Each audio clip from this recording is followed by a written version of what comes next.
On this edition of At the Table with Lynn Sweet, Lynn is joined by Maggie Haberman, New York Times reporter and author of Confidence Man, The Making of Donald Trump and the Breaking of America. But first, Sun Times and WBEZ political experts, along with Ron Holmes, a Democratic political consultant, will discuss the results of the midterm elections. At the Table starts now.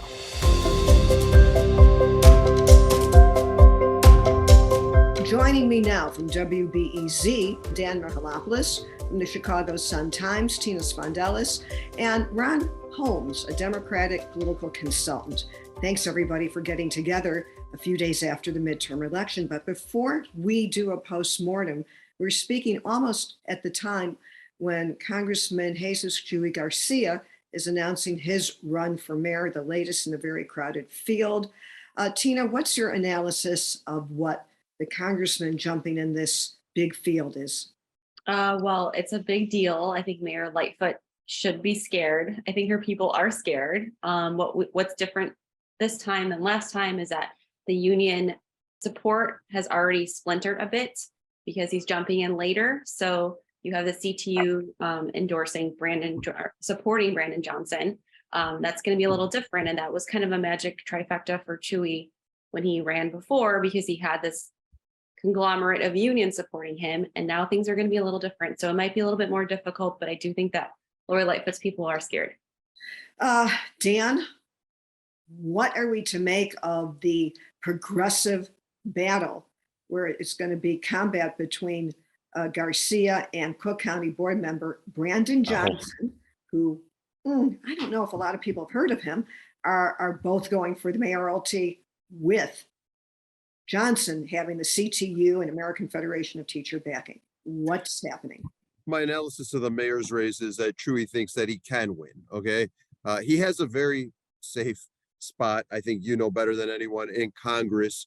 But Chuy Garcia has run for mayor before, failed against Rahm Emanuel, who was far better funded.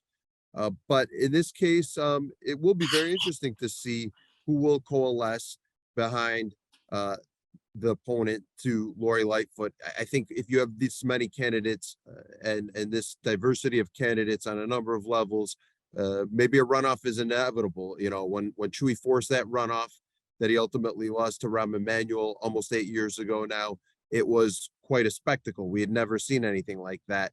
But the machine is not the machine anymore in Democratic politics in Chicago. This mayor certainly doesn't enjoy huge support right now. She is very much stuck between, for instance, the business community and labor, the progressive wing of her party, and they would say that she's way too far to the center. So where does this leave us? I think it might leave us with a series of one-term mayors, because it's a tough job. The money is not there to pass it around and pacify your opponents, as it was in the days when I covered City Hall under Richard M. Daley, much less under Richard J. Daley before him. So, Ron, do you see any scenario where anyone could get 50% plus one and avoid a runoff here? Absolutely not. I think at this point, resources are thin, and the actual field is so fractured that it makes it really tough for anyone. What is going, is it just a matter, and from my 2 cents, since I cover Congressman Garcia, he already has fundraising apparatus, local and national. He already has staff in place that know how to do campaigns. He already had a robust petition drive, and he has name recognition. Cook County board members are not well known. Brandon Johnson gotten $1 million from the American Federation of Teachers. He'll have to spend it just to let people know who he is. So why the progressives are chopping themselves up, and any of you who want to jump in, answer me this: is this mayor's race going to develop as to who just has the best base to go forward, and who might that be? Well, look, I think if you're a candidate in this field right now, your main goal is getting to the runoff. And under any circumstance, you're not thinking about 50%. You're thinking about how you get a one-on-one matchup in a couple months. look, I think the Cook County Board thing is interesting. Let's not forget that, Chuy Garcia was a member of the Cook County Board when he ran in 2015 and obviously got 44% of the vote despite an endorsement from Barack Obama, and Rom's big machine there. Look, I think if you're any candidate right now, your job is simply find enough votes to get to the runoff. And it'll be interesting to see whether or not that falls along political lines, whether it falls along geographic lines or even racial lines, especially given the multitude of minority candidates in the race right now. Okay, that's the point. We're going to leave the mayor's race because we have such a postmortem to do. And by the way, petitions are due for mayor, city clerk, city treasurer, 50 wards, and more than 20 of these new police accountability boards, all due on November 28th. Now, moving on to the midterms, what a blue wave in Illinois. Everything, top to down, Congress sweep, bigger majorities in the House. Tina, what was the key to the Democratic success in Illinois? Lots of money, and I think also an emphasis on abortion rights, which everybody criticized them for because polls kept showing that everybody cared about the economy and crime instead of abortion. But the Democratic plan in Illinois was to push abortion in every single race, all like these state rep races, state senator races in the Supreme Court.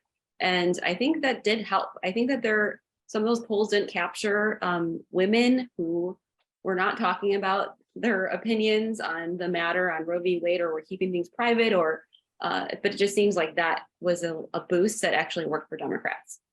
So Ron, what was the key in your mind? Yeah, I mean, one, we'll start with Darren Bailey. I think that there were, in past years, Democrats have had to defend themselves against a villain.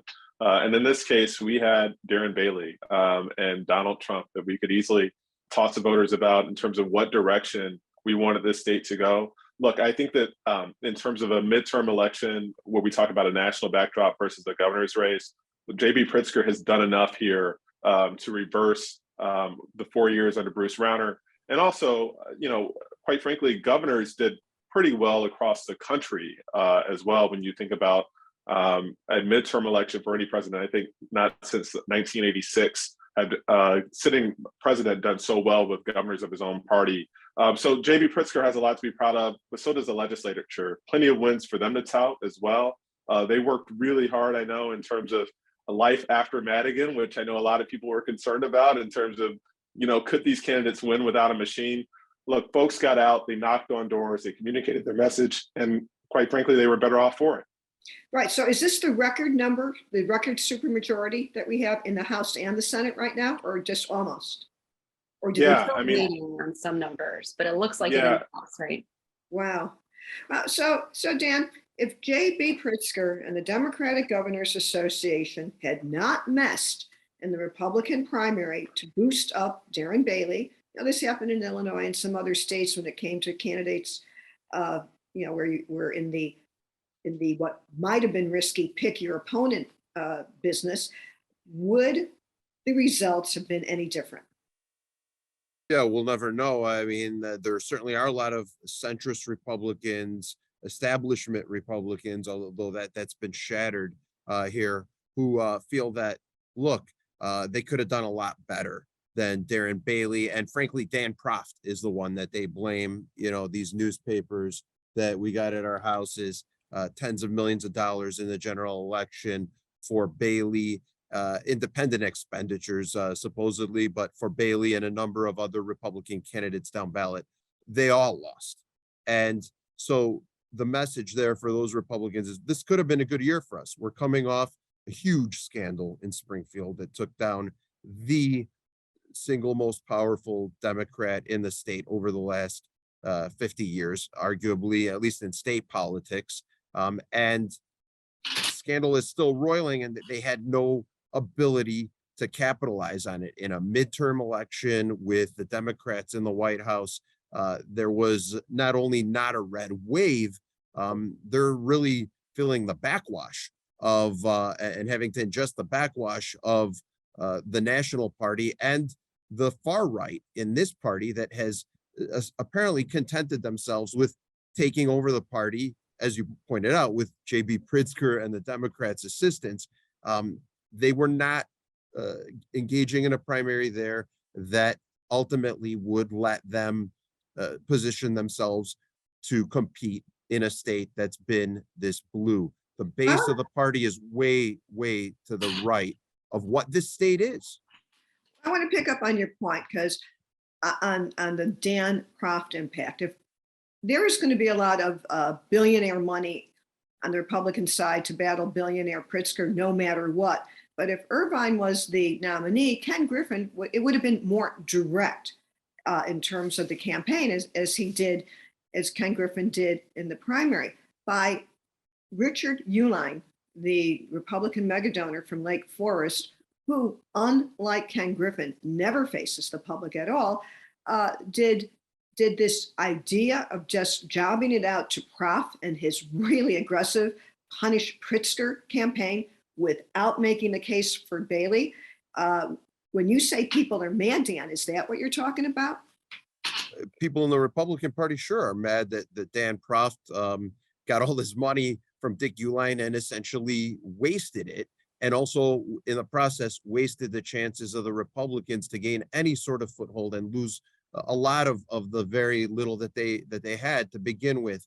It's very telling, I think, that Dan Proft does not live in Illinois anymore. He lives in Florida. He's a Florida man. And Dan Proft, his first tweet after these results started coming back, and we knew, of course, that J.B. Pritzker and Tammy Duckworth and others would win. It was called within minutes by the networks. What we have here is a guy tweeting about Ron DeSantis. Okay, this is the guy that was given tens of millions of dollars by the Uihleins, who at least they still live in Illinois, I guess, but they've moved their business to Wisconsin. And Ken Griffin, obviously, after the primary, took his ball and left, and he's in Florida, the same as Dan Proft. Where does this all leave the Republicans? Almost completely insignificant in this state. Well, tell me if any of you disagree with me, Ron or Tina. My analysis has been that even though Darren Bailey lost, the byproduct is J.B. Pritzker created a Trumper to be the de facto head of the Republican Party. Is there anyone else out there, who could possibly be a top Republican now? Well, the numbers are dwindling. The House Republicans lost 4 or 5 seats. So, they already had this super minority trying to fight the system, and now it's even smaller. And yesterday we saw that the Illinois House Republican leader, Jim Durkin, will not be seeking re-election, and he was a voice of moderation. So they're going to have to find their place. There's a veto session next week. We're going to see a little bit of maybe rumblings of who might want to take that position, but all these moderates are gone. Remember Avery Bourne, she ran with Richard Urban as his running mate. She was considered a rising GOP star. Tom Demmer as well was also a moderate young rising star, and he ran for treasurer and he lost. So it was a bit of a gamble to use these young moderates in that way. I didn't quite realize how by creating an Irvine ticket with these Republicans, they gave up their seats. So what another unintended byproduct. Now, Tina, I think of Durkin as a John McCain Republican. He backed him for president. He was close to him. Why did he quit, and what's going to happen to him? Will he remain in the legislature just as a backbencher, or what? He was reelected. He will have another term. He just will not be leader. But that could change as well. He could decide next year. We have interviews with him today. He's doing some farewell interviews. We'll find out more. But he could step down. He is a private attorney. These people have real jobs as well as this other real job. So he'll be just fine. But I do think it'll be really difficult for him to be in the legislature without being a leader. And he's seen everything. He was in the Madigan Wars. He's seen all these people go down for corruption. He's seen a lot of things. He's a good voice of reason, or he had been. So it's going to be interesting to see who takes his place. So what becomes of Bailey? Do you think he starts running? The word is out by some analysts that he's really looking to run against, setting a stage for congressional race against conservative Republican Mike Bost. Now, Mark Maxwell had a really interesting analysis. He's a downstate reporter with this analysis, that when he looked at Mike Bost's district, when where Bailey and Bost were on the ballot, Bost won by 2,400 votes. So is there a political future for Bailey in Illinois? Do you think, even in a Republican area? What do you think, Dan? Yeah, if they secede from the rest of the state, possibly, like you once supported that idea.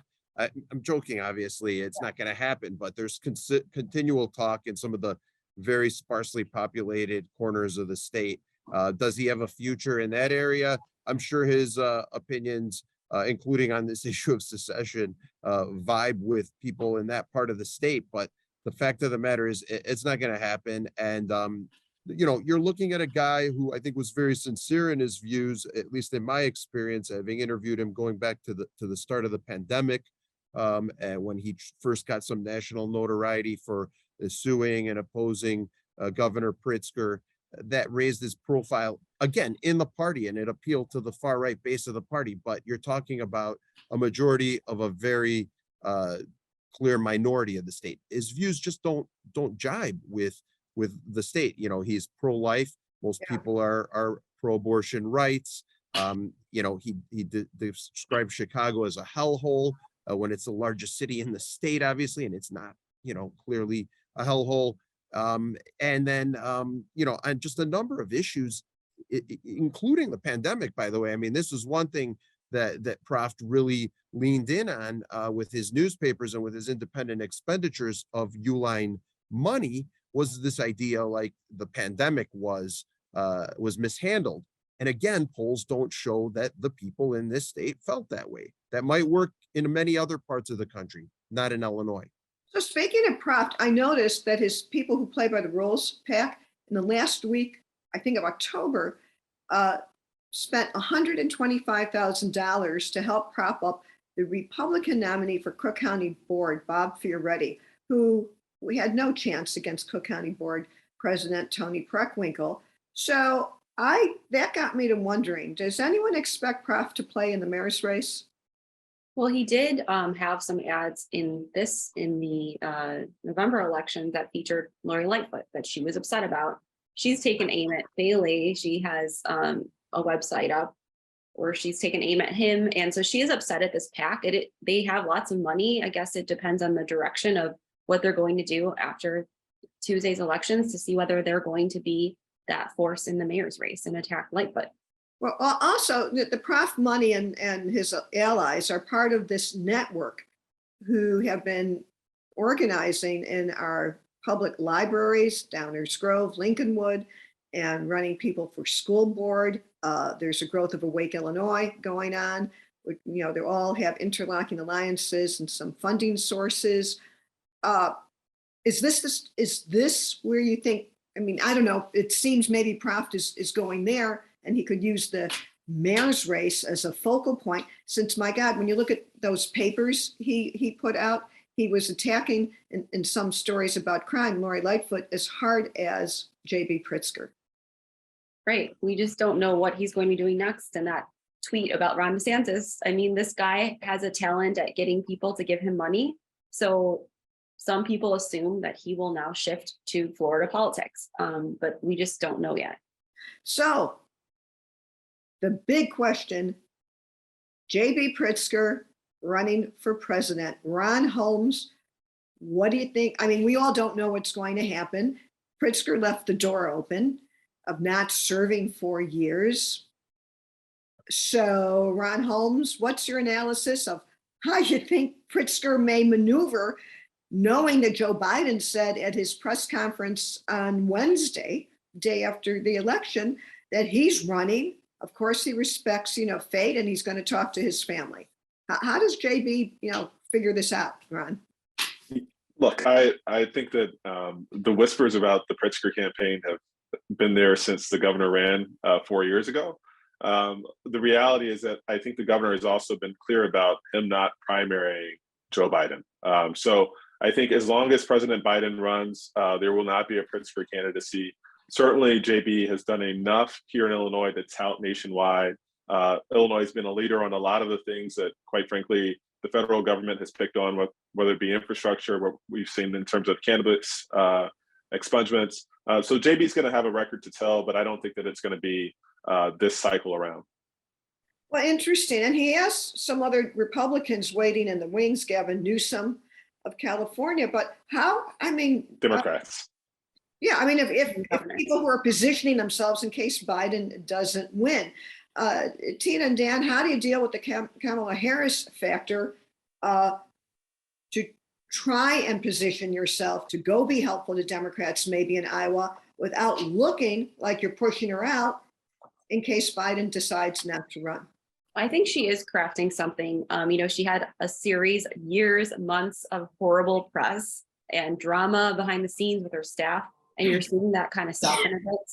You're seeing her being complimented because she put up opposition apparently and said, I don't want to do this blanket speech. I want to focus on certain groups. I want to focus on Asian Americans. I want to focus on the Black vote. I want to focus on women's issues. And she's been doing these events and speeches with these smaller audiences, and she's getting better credit for that. The hardening image that she has seems to be softening a little bit.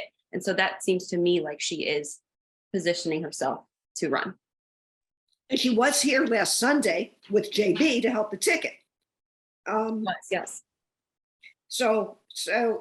Right. But I think that, as Ron pointed out, the first bridge that we need to cross before we talk about whether it's going to be Kamala Harris or Gavin Newsom or JB Pritzker is Joe Biden going to run for another 4-year term. And when it comes to that question, I think one of the most interesting perspectives that I heard was from David Axelrod, former Chicago press corps and operative from Chicago on the Democratic side, who was top aide in the White House to Barack Obama.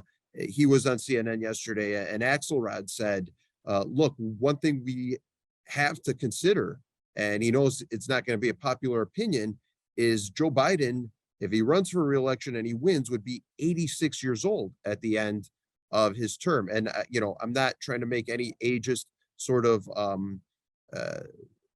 comment here whatsoever, but I think as Axelrod put it, at least, the problem for Joe Biden right now is not political, it's actuarial. And I agree with Axelrod that it would be an issue if he does seek re-election. And I think what Axelrod was trying to push him to, and I don't know if Axelrod plans to come back and work for anyone that might run after Joe Biden, maybe that's not at all in the cards for him. But in any case, his feeling was Joe Biden is a guy who right now had one of the best, maybe the best midterm performance of any president in a generation. And although he's going to lose the House, it might not be a bad time for him to step back.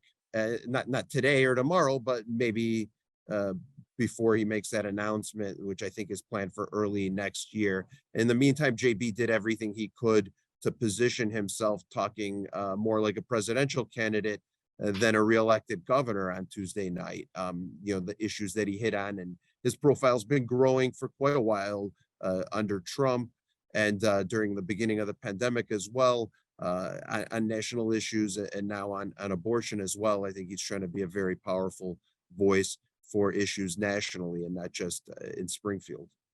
Given that point that this is, oh my God, the Democrats do much better than history. They'll lose by a few seats, and that's nothing.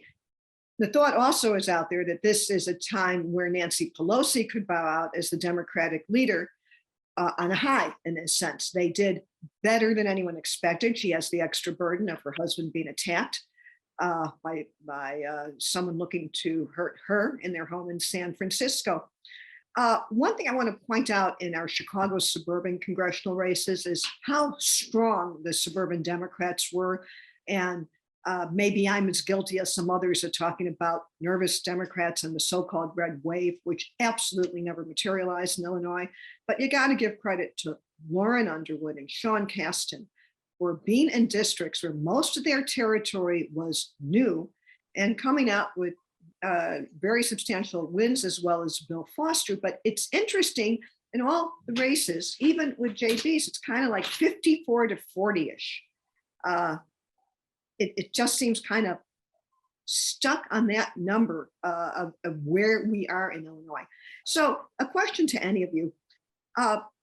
Biden has said in his closing days, democracy was on the ballot. He talked about at his press conference the day after the election that democracy prevailed. What impact did this democracy being on the ballot have, you think, in any of the Illinois outcomes? Ron, you start, and then Dave and Tina. Sure. Look, I think when the president talks about democracy being on the ballot, he's also talking about decency. And I think that the biggest takeaway that I saw wasn't necessarily the results here in Illinois, but how quickly, in some cases, candidates conceded. That's been an issue, obviously, for Lauren Underwood in her previous races against Jim Oberweis. Here in Illinois, we know that a substantial amount of the primary voters on the Republican side were election deniers coming into this race. So we saw people participate. Yes, we saw some efforts to decrease and suppress voters. But honestly, like, what I was most impressed with is the fact that we had people call people after their elections and say, hey, it's not going to work out for me this time. Congratulations, and move on. Tina? I agree. We were a little scared with Darren Bailey because it took him a little bit of time to call the governor. I think about 90 minutes. But he had always said in the primary and in the general election that he would concede if he were to lose. So you did see that too. That was refreshing. We were a little scared, but there are election deniers who won. There were a lot of election deniers who won in our country. So I do think it was a winning message. And I think it did kind of embolden younger voters to go out, or all sorts of ages, but a lot of young voters came out to vote as well. And I think maybe it was a scare tactic, but it was a factual scare tactic for people. And Dan? Yeah, the battle continues, as you pointed out earlier, maybe in library boards, maybe in school boards. For sure, we're going to have continued flashpoints, all this talk about CRT, about books, about transphobia that is manifesting itself as at these kind of grassroots levels of our government. But when you talk about the way that these campaigns turned out, the congressional races, particularly being a midterm election in a year that overall the Republicans are going to hold the House, or take back the House, and possibly even the Senate, although I think that's unlikely. Even with all that, it may not have been a landslide for these suburban Democratic members of Congress, but those are still pretty big gaps. I mean, these are not inner ring suburbs that we're talking about. A lot of those districts go well into rural areas, certainly ex-urban areas that continue to be more conservative than the city and the inner ring suburbs. So I thought those were good results. Like Ron said, when I think about Lauren Underwood, think about 2 years ago, Jim Oberweis showing up at orientation for Congress. Part of that is his delusions, as it turned out, but part of it was the fact that it was much, much closer than this race ended up being. They also, tried in another district, the Republicans, with a young Latina, very, very young, like in her mid-20s. So that wasn't any more successful. So I think those are good results, no matter how you look at it. They would have taken those results for sure going into this election, even on election day, probably. And in closing, as we round out this segment, so one of the things that happened in Illinois is that the Democrats controlled map making, and they did gerrymandering to the hilt. They created districts that they predicted would be 14-3. Some skeptics, I might have been one of them, at different times thought that they might have been a bit greedy and not put enough Democrats in the Democratic district. So what was interesting is that Barack Obama and Eric Holder, after the Obama administration ended, went on, created a national campaign going on and on about how bad GOP gerrymandering is, never said a word about Illinois. So we are going to have a delegation of 14 Democrats and 3 Republicans. They pulled it off.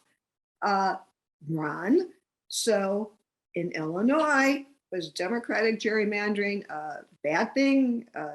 We're not in a civics class. We're here talking about real politics. Yeah, I'm sure Tina's like already, rolling her eyes and whatever I'm going to say. I handled the redistricting process 10 years ago. And so, look, I think, as far as redistricting goes, this isn't going to be something that gets solved state by state. It's just not. We're going to have a federal solution on this. But look, I think if you look at the districts, regardless of how they're shaped, communities of interest were taken into account, and we're going to have one of the most diverse delegations in Illinois history. I think that's something that Democrats are proud of. So the first Latina in the Midwest there. We now have 2 Latinos in, that we're sending to Washington.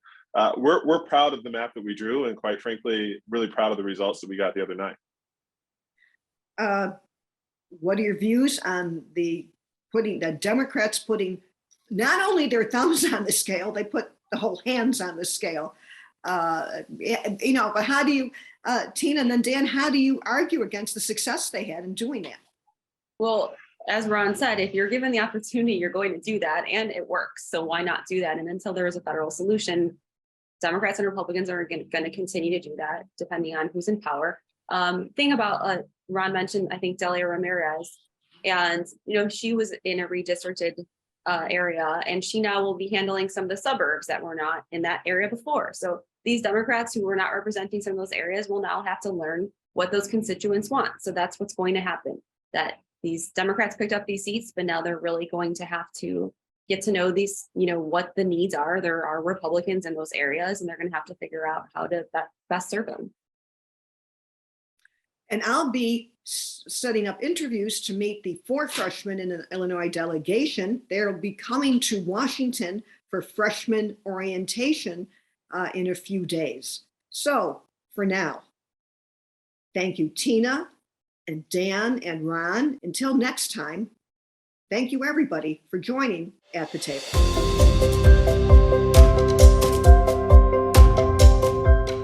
Joining me now is Maggie Haberman, the author of the bestseller Confidence Man, The Making of Donald Trump and the Breaking of America.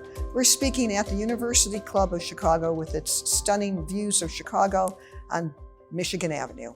So Maggie, welcome to Chicago, and thanks for doing the show. Your book is a chronicle in the sense of a big chunk of your life. Maggie Haberman has been covering Donald Trump since the 1990s. Maggie, you're the journalist who's certainly most identified with him. You started out at the New York Times in 2015 after growing up in New York journalism at the New York Post, New York Daily News, and Politico. And you were part of your team that won a Pulitzer in 2018 for reporting on the investigations into Donald Trump and his advisors. So much of your book is about the tribalism of New York that defined him, and I think in a sense defined you too. So could you explain how this New York tribalism impacted Trump and influenced how you covered him, maybe starting back in the day? Sure. So I first started covering Donald Trump intensely in 2011 when he was possibly running for president and considering it. He was omnipresent if you worked at a New York tabloid prior to that. He came up in life in 1960s, 70s, 80s, New York City, when everything was defined by this us versus them mentality of racial politics, of class politics, where corruption touched on various aspects of the construction industry, the real estate industry, the political landscape, and the media landscape. And all of these forces, along with his own domineering father's, corner cutting and approach to a business, shaped who he was and how he looked at the world and foretold a lot of what this presidency was going to look like. When Donald Trump is talking about American carnage in his inaugural address, he is evoking this very, crime-addled 1980s New York that just was not at all what much of the U.S. looked like at that moment when he was about to assume control over the federal government. In terms of me, at the tabloids, that same world shaped how we covered New York. It shaped a lot of reactions to crime. It shaped a lot of, the fixtures of the type of stories that showed up in the tabloids. And Trump himself turned himself into a commodity for the tabloids to cover, particularly the New York Post. He had a pretty transactional relationship with the gossip pages in particular. He was constantly, placing stories about himself as a source close to Donald Trump. And so understanding that that was how he operated helped me understand how he was going to operate as a candidate and as a president. Do you find that then you were able to translate better and analyze better what Trump was saying because, in a sense, you had that secret language in your head? I think that's a good way of putting it. I mean, I think that I certainly understood not just how he approaches things and his behaviors, but to your point, the behaviors of people around him. And that's so, especially with Trump, it's key to understanding any politician or any business figure. But with Trump, it is really key because he spends so much time pitting his staff against one another. So for instance, I had been dealing with Roger Stone since 2002. Roger Stone is Donald Trump's longest serving, political advisor, on and off, but political advisor with whom he has a very strange relationship, but of sort of, love-hate. But I started encountering Roger Stone when Roger Stone was running an independent candidate in the governor's race in New York that year in 2002, and I got a sense of how Stone operated, and then I started getting more of a sense of how the world around Trump operated. And so it gave me, I don't want to say an edge, but it certainly gave me, a base of knowledge to operate from as this whole new world was blowing up nationally. So one of the things you write about in the book is how Trump lies. And by the way, to the point, when you mentioned that when he was dealing with the tabs, he would call up and impersonate someone. Near the end of the book, you have an interview with Debbie Dingell, the congresswoman from Detroit, who tells a story where, well, you tell it. Sure. So it's not an interview with Debbie Dingell, but I do write about this moment where her husband has died. She takes his seat in Congress. Trump is helpful in some way with the funeral, and because of that believes that she'll be indebted to him forever. And so when she makes clear that she is going to vote in favor of impeachment in the first impeachment case against him, he goes nuts and he attacks her at a rally. He attacks her late husband. He says, something about he's looking down on us, and then he says, or maybe he's looking up. And that was a clear implication that he might be in hell. She tweeted her distress over this, and then she gave an interview on CNN the next morning where she talked about the need for civility in politics. And she gets a phone call later in that day from an unknown number on her cell phone, and it's a man, and the man identifies himself as a Washington Post reporter, and it's not a name she recognizes, and asks her if she's looking for an apology from Trump. And she says, no, I'm just looking for something to be civil to each other or something to that effect. And the more they're talking, she can't escape the feeling that it's Trump. And those quotes from that interview never ran in the Washington Post, and she never learned more about the call. Was it Donald Trump? Maybe, maybe not, but so little is out of the bounds of the possible with him that, you can't discount it. On it. So you had 3 interviews with him for the book. And within the book, then you have some so people, when you see the book in the middle of it, Maggie sent a bunch of questions typed up, and he answered them in his Sharpie. So I want to use this to transition a little bit into the author's craft. I found it fascinating that you put it in the book as much as kind of looking over your shoulder as to how do you ask questions. As a reporter, I'm always interested in that. What did you learn, or what was the point as in putting it in a book that is as much history as anything else? So it was exactly that, and it's a great question. I mean, it was, number one, it was the fairest way to address it. He answered them late. It was 2 weeks late. We were pretty low on time at that point. I thought it was the fairest way to just get his statements in, number one. Number two, I did think that it was, for history, these are a former president's notes, to your point.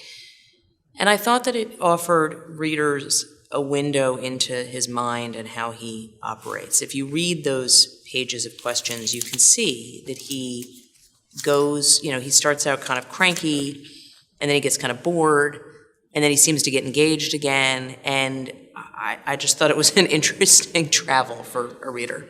And one thing that you follow up on is something that actually has some local angles here.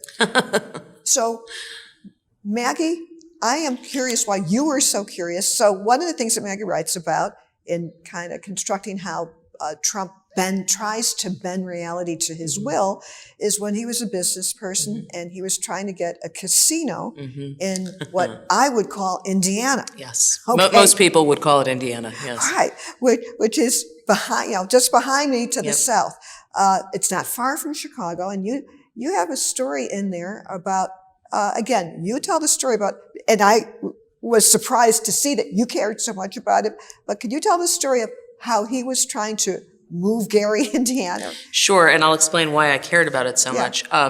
So I started hearing this story somewhat early into the research for this book, that when he was trying to sell people on this riverboat casino that he was engaged with in Gary, Indiana, that he had, or that someone, I should say, had doctored the prospectus, this pitch that was going to investors, to show that it was basically adjacent to Chicago, that it was right next to Chicago. Obviously, it's not right next to Chicago. I think it's about a 45-minute drive. And when somebody complained to him about this, he said, well, nobody's going to know because they don't live there. The reason I was so interested in that, other than it's just a strange story, and it's kind of a revealing story, is it echoed this situation where he drew on this map when there was a hurricane coming, when he was president, and he insisted the track was going to Alabama. And it had actually shifted by the time he said that. But in a meeting with aides, he drew like an additional cone suggesting it was going into Alabama, and it wasn't, and then that map got shown to the press. And so it speaks to Trump creating his own reality. It speaks to maps being adjusted. That's why I was so interested in it. And there's another, in a sense, a thing of interest to me. When you write about former Illinois Governor Rod Blagojevich, so he was in prison, and we knew he made a big play through all his allies. He had been campaigning and lobbying for clemency. And you have an insight.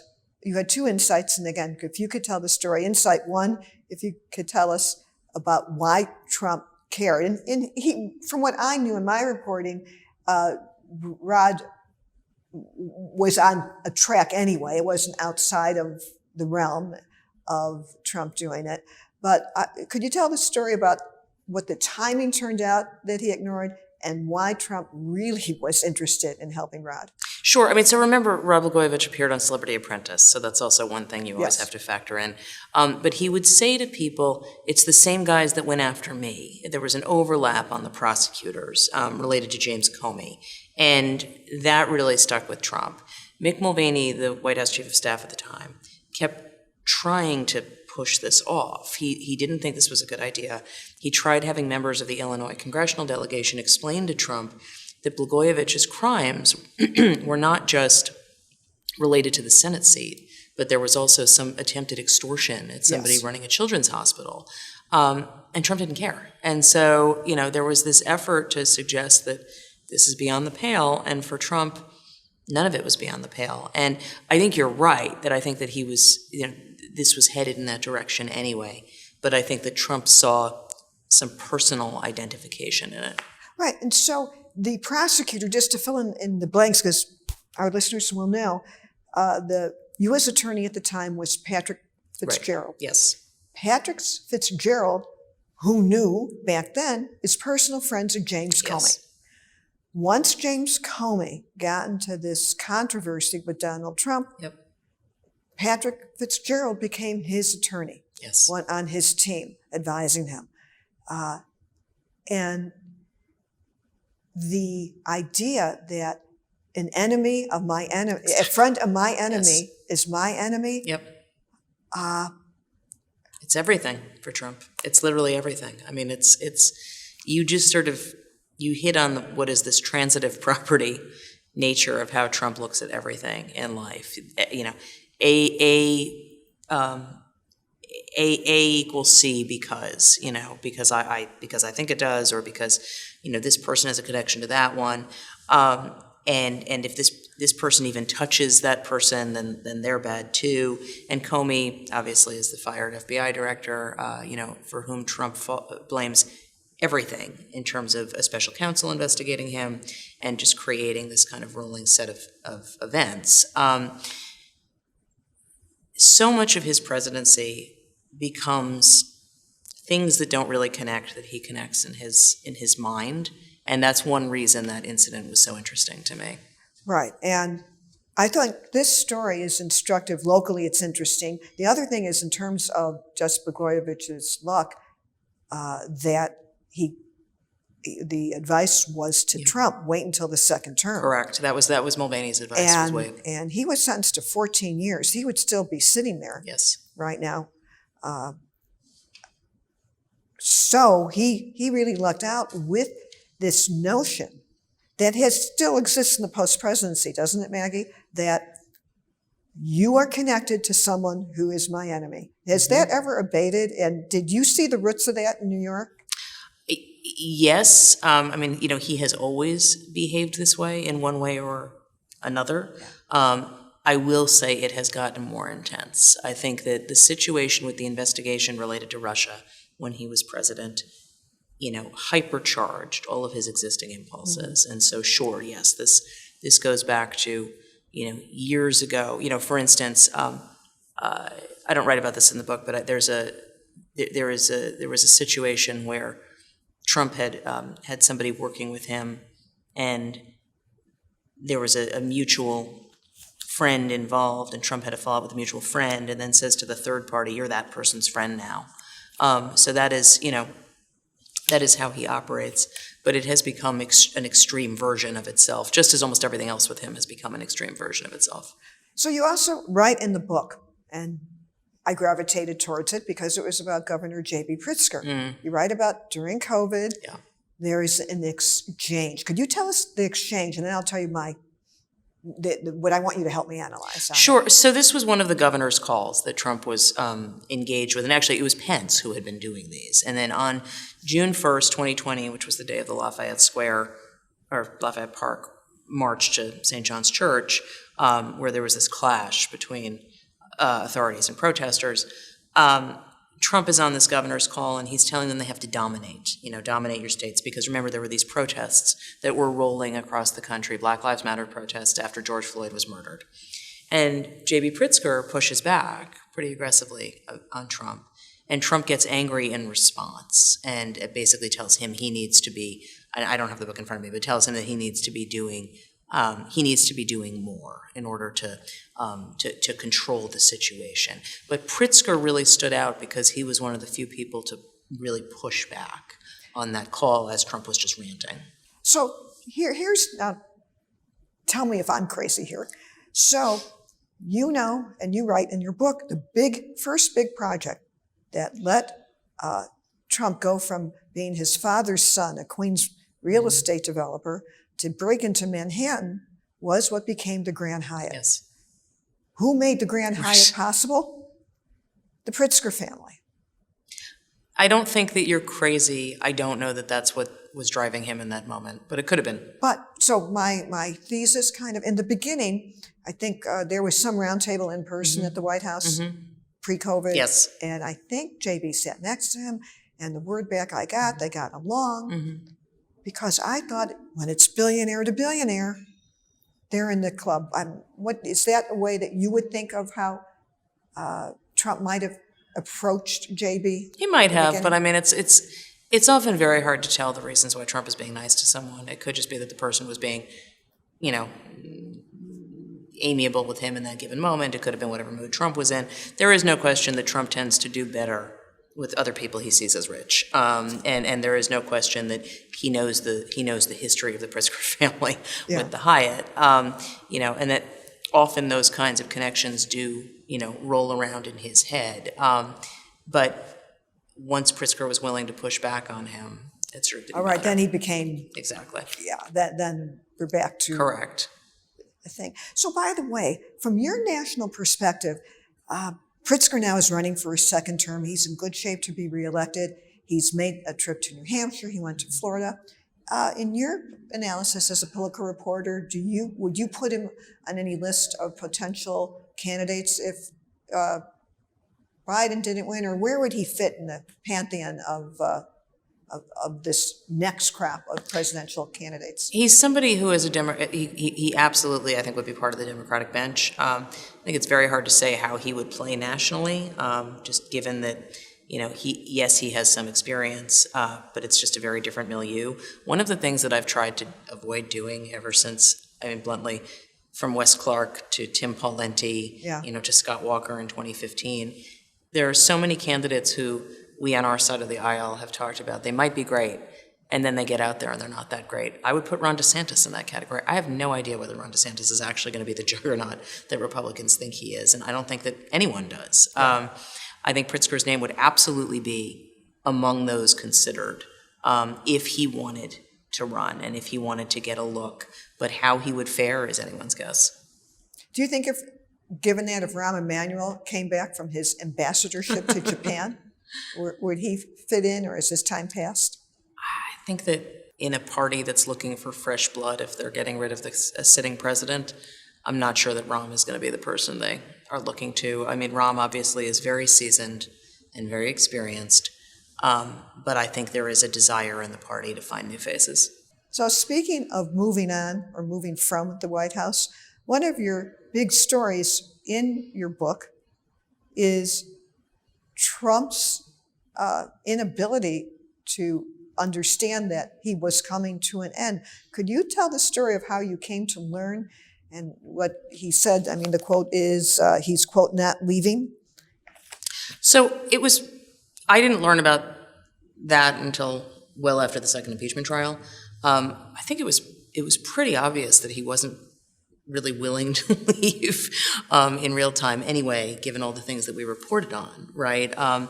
But that he was specifically saying that to people is not something that I knew when we were covering his final months. And it was striking to me because it just meant that people around him were aware of his mindset. My reporting was that he started saying this in the second week after the election, when it was clear that it was over and Joe Biden had been declared the winner. So many people knew that this was heading to a bad place who were working in the White House. And they, for various reasons, I think were not sounding alarms the way they probably should have. So your book chronicles many of the things that were setting the stage for the January 6th Commission. So as we speak, we don't know if there's going to be another hearing. If the Republicans take over the House, could be likely, then they will be done. We do expect a report to be issued with important documentation on it. But your book puts some of that backstory in.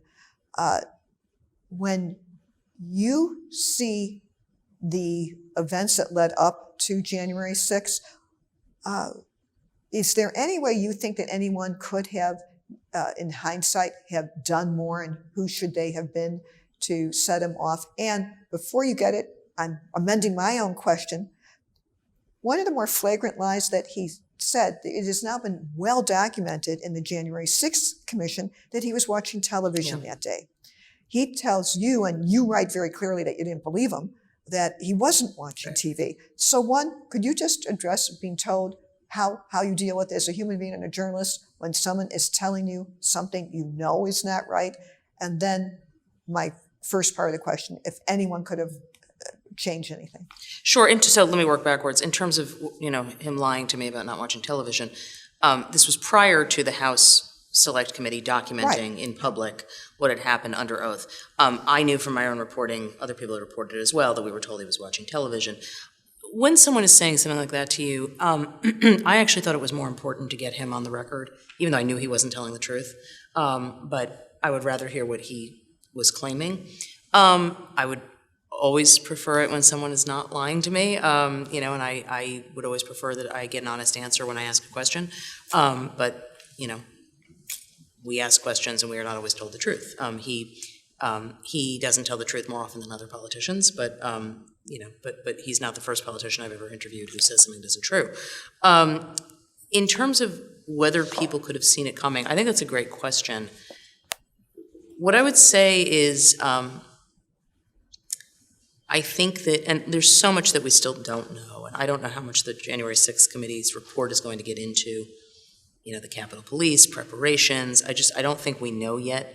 I do think there was among some in Washington, not all, because we've certainly seen that there was information that the Secret Service had, that some in the crowd were going to be armed. And it's not really clear to me what they did with that. I think January 6th and the lead up to it was something of a failure of imagination, because what you kept hearing about was fears that he was going to use the military to stay in office. And that was really, I think, just given his lack of understanding of how the levers of his own government worked, never the likeliest outcome. The far likelier outcome was going to be what happened, which was that there was going to be a crowd that got, excited and directed. And just given what we had seen with him at his rallies over, 6 years, 5 years, that should have probably been more anticipated. But the who on that one, I can't begin to narrow that down. So the other story you tell that then has been picked up by the commission and other reports is Trump tearing up documents because he just wouldn't accept that there was something called the Presidential Records Act. What was it? Is it he incapable of change, didn't care about the rules, thought they didn't apply? And then we know, to pick up and let me explain, this is now the subject of yet another investigation of Trump, the Mar-a-Lago investigation, of why he had boxes and boxes of documents, some classified, at his home in his post-presidency. So Trump is sort of devoid of context. He treats every situation as if it's the same. And throughout the presidency, he continued to act as if he was at Trump Tower, where, he ripped stuff up, he didn't like people taking notes, and so forth and so on. My colleague Annie Carney wrote a story when she was still at Politico about the fact that Trump was ripping stuff up and people would have to tape them back together. I report in the book about the fact that he was actually flushing some of those down toilets, which was, among other things, not good for White House plumbing. No way of knowing specifically what it was that he was doing that with. But he tends to behave as if systems shouldn't apply to him, and refuses to accept that systems exist.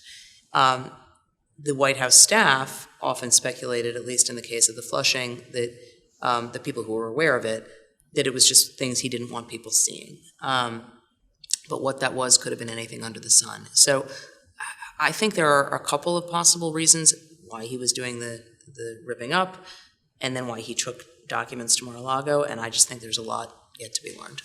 So one of your other stories is in your interview, you're asking him about documents, and his answer, which when you pair it, you wrote what you knew then, and now what we know now. Could you tell me why you asked that question, what it meant to you at the time, and what it means now? Sure. So Trump was famous in the White House, and I wrote about this in 2019, for waving the Kim Jong-un correspondence around. Kim would write him letters, and Trump seemed to really believe that they were from him, as opposed to staff writing them and so forth, and he was very proud of this relationship. I asked on a lark, did you take anything with you? Did you take any memento documents? Because there was also this issue where he had taken, that some gifts had disappeared from the White House. So I figured I would just ask while I was in this interview. And he said, nothing of great urgency, no. And then he appeared to indicate he had some, if not all, of the Kim Jong-un letters. And I was surprised, and I said, you were able to take those with you? And something flickered across his face, but he kept talking. And I said, wow, or huh. And then he caught my surprise and said, oh, no, I think those are in the archives. But, we have great things, which it's a mushy statement. It was impossible to know what he was talking about. In hindsight, particularly after the August 8th search of Mar-a-Lago, I find it pretty revealing about mindset, and I find it pretty revealing about that his initial impulse was to say nothing of great urgency. Because one of the durable questions now is, what did he have? What did he know he had? Did he intentionally have somebody pack all of that up? And so I just think this adds to our sort of general sense of things that he was saying. So in hindsight, that was the tell. In hindsight, it was a reveal, yeah. A reveal on it. Yeah. So as we close out, journalist to journalist, and we both came up through covering the streets of our respective cities that spawned us, not in really brutally competitive news environments where a scoop and an active verb in a lead are things that make your day. Oh, the active verb. But you were attacked a lot by Trump. You still, went around, but did it take a toll? Look, I know about being thin-skinned, but, sometimes there's a limit. The kind of attack, especially,